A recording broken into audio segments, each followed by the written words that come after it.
Stop being AI. Do not be AI. Use AI. Because too many people are being AI. Artificial intelligence. Stop being AI. Use it. Think for yourself. Like, I would love a world, man, I would love a world where people knew how to think. To where you can say something and they understood the context. They understood it's not a blanketed statement, right? They understood, oh, I'm not talking about everybody. But what I've learned is social media is like everybody in the same class, but at different class levels. So you have people all the way from the yellow school bus, right, to genius scholars. So some people you can say stuff and the people that's genius level, like, that's fake, that's false, I ain't worried about that. They just keep going by their business. They not reacting to it. They know it's not. And then you got some people you can say anything on this machine. And because their IQs are low, they gonna believe it. You know what I'm saying? And then here you are arguing with somebody that was on a short yellow bus. That's why they say in the crowd mind, you can't tell the fool from the scholar. Right? Because, number one, in the crowd mind, it's emotionally charged. So this is why on social media, I see people say stupid stuff all the time, and I just ignore it. That's the yellow bus. You know, that's the yellow bus. I'm not about to get on the yellow bus with them. Like, in order to argue with somebody on the yellow bus, you got to be on the yellow bus with them. If you got, Blue Pill sent me a great article today, just to kind of switch gears, I want to end on this. Right now is the best time to build an AI. They may want to dumb down their AI because there are some people that use AI that are very intelligent. Hackers, people that really do have plans for it, right? And it can be very powerful and disruptive to just give that much power to the world. They give you $1 billion tool and said, use it and it's open source. Now, for the masses, the 85%, they not going to do nothing with it, right? But it's that 5%, it's that 10%. You feel me? That's dangerous. And they're like, wait a minute, can we afford to allow them to have it in their hands? Right? Even though that we want to make these billions and give it to the masses. So they put all of these things that you have to jailbreak on there and all these new parameters. And what they found out is that, you know, number one, when they was first training these systems, they was training it and scraping the whole internet. So they scraped all of the internet and all the information they can possibly scrape. And then they didn't have no more. Right? And so what happened is they then start going to podcasts. They start going to YouTube, right? They start going to every other place. And now YouTube has tens of millions of videos, which I don't know how many hours. It's an infinite amount. Now, per their own agreements, they're not supposed to, your video is not supposed to be used for these training models. But we know that they are. And the reason that they haven't been going at OpenAI for doing it is because, you know, Google, which owns YouTube, is doing it itself. So the problem is now that when you can build your own AI model and you can scrape the internet and you can scrape this information, they don't want you to do that. So they go try to enforce regulation. But when they enforce regulation, they're going to then go to the Googles. They're going to go to the YouTubes. Right? They're going to go to all of these top tech monopolies, right? And ask them for help when it comes to AI regulation. And of course, they're going to regulate it in a way that is beneficial to them. So right now is the opportunity for you to build your own models, right? I know over at AstroQuest, they got their own models, right? You want to build your own models before they start putting all these parameters and restrictions in place. Because computing is the next gold rush. Computing power, right? It's not that, look, we all got access to these things, but, you know, they're building quantum machines and things of that nature. Computing power is the key. You can tell your AI to do one thing, but the computing power behind it, right, is going to, and like, let's say in finances. And finances, they've been using AI for a long time. They have these big models that show them these different algorithms and informs them on what to trade and things of that nature. But the computing power behind these models and each one is different. So it takes a whole lot of energy to power up these systems, right? They have to use a whole lot of water because they have to constantly cool down these systems, right? Because it takes a massive amount of energy. And that's something that NVIDIA is working on, right? Is how to constantly decrease the amount of energy that is required to power up these systems. So as these things become more regulated, it's not going to be good for the consumer because it's taking you out the race. Because America specifically does not want any of, and this is actually a very interesting point, where they recently got rid of the non-competes. And that's something to pay attention to. And this is something that I think everybody should pay attention to, because this kind of puts all of the talent pool and the brain trust that's inside these companies. Now everybody can go and create their own competing company. And more than that, it's not important that they can just create their own competing company. They can now partner with people who have platforms, create those companies, and get the marketing out there. And this changes the game. So if you worked at one of those companies, right, and the only reason that you didn't do your own thing because you got these non-compete clauses, and the only reason that you may not create your own company is because you don't have a good broadcast for this, you don't have a good marketing arm, you won't think you get visibility, you don't have a community, nobody knows who you are, you don't have a personal brand, come lock in with me. Let's partner.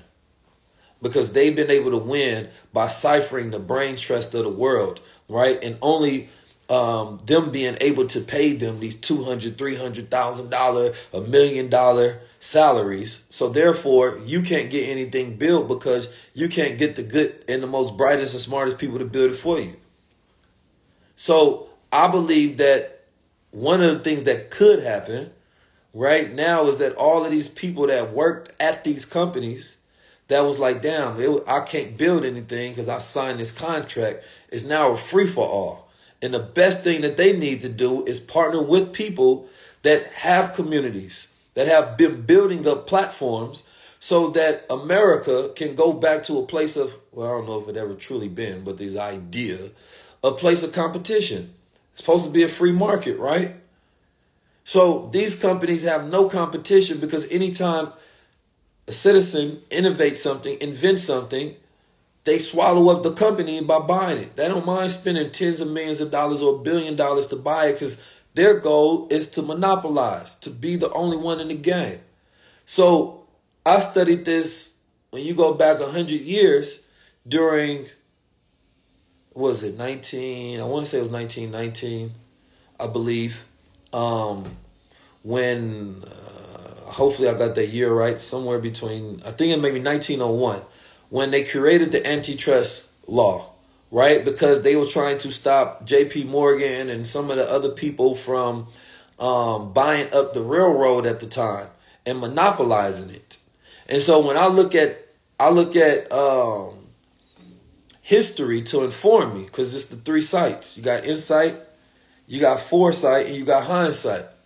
So by studying cycles, I already knew that this was going to be the age of monopolies. Because it came back again, because in that year, there were so many things that were correlative and directly, similar to what we're going through today.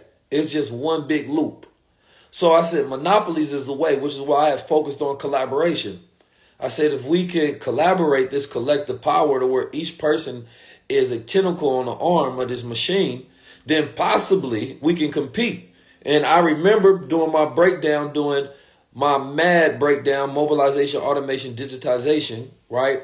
Where I was explaining how these companies are going to become these megalithic companies to where they're going to be doing trillions of dollars. And then Apple hits $1 trillion, Microsoft hitting $1 trillion, right? So if you pay attention to the cycles, now you start to understand the game. So now that we in this cycle, I'm like, how can we compete, especially as melanated people? We always in the back. Well, then we got to operate at the micro to the macro. So if I'm watching what's going on the macro level, it affects us here. It changes. All of these things, operate within the laws of the universe. There's so many different signs and different ways that you can see to see how the world operates. As a high-level observer, one who controls what they see and not controlled by they see, Your worldview is completely up to your consciousness, right?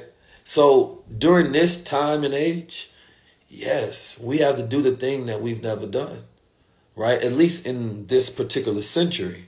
And we've tried it on micro levels, but this is a time I believe we can do it, especially creating SaaS, especially, when we look at what are we missing, right? And the only thing we're missing is, harmonic convergence, collective thought.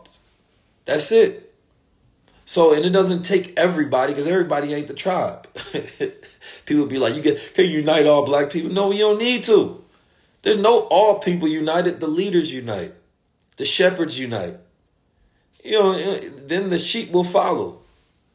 That's how it works. And the shepherds versus the wolves, because the wolves are the one that you currently allowing to lead you. And they're leading you to slaughter. So we now get to go around and say, okay, what's the collective vision? Well, this is what I want to do. This is what I want to do. This is what I want to do. All right, what piece will you carry? Well, this is the piece I'm going to do. This is the piece you go do. Honorable Elijah Muhammad said we can argue about religion after we free. So it won't matter to me, your spiritual system. You know what I'm saying? That's not where we coming from. I want to activate, because I see the writing on the wall. You feel me? And what's the point of having all these gods in this one time, right? If we don't do what I imagine, all the gods at different points in time throughout the last century, think about all the great ones. And they wish that they were all in the same timeline, being able to have conversations with each other and then collaborate on the future of the world. So in one of my books, I have in one of my books that's upcoming, it's about the decolonization of the future. The decolonization of the future, right? Because the future is already colonized, because they've informed you on what you think the future is. So they've colonized your mind with their ideas, which then informs your attitude and your disposition towards the future. So you're creating their colonies by giving birth to it, because they're using your consciousness, which is seeded with their ideas, to produce a reality. So the decolonization of the future is taking back the future by having our own visions and ideas of it. Right? So this is something that I am, because we always study colonization of the past. It's the colonization in the future we have to worry about. And decolonization comes from the ideas, comes from the way we think. It comes from us digesting their media to inform our reality. Right? It's come from us taking their ideas, evolving upon their existing ideas. Right? So that now their evolution is brought out over time instead of ours. Marcus Garvey said, we need STEAM. Science, technology, engineering, arts, mathematics. Somehow, all we got is the arts. Somehow, all we got is the arts. And arts is that vertical of culture that we call, but culture without values. But arts is, the entertainment industry. But we left out the science, the technology, the engineering, and the mathematics. So I want to put this thing back in the culture.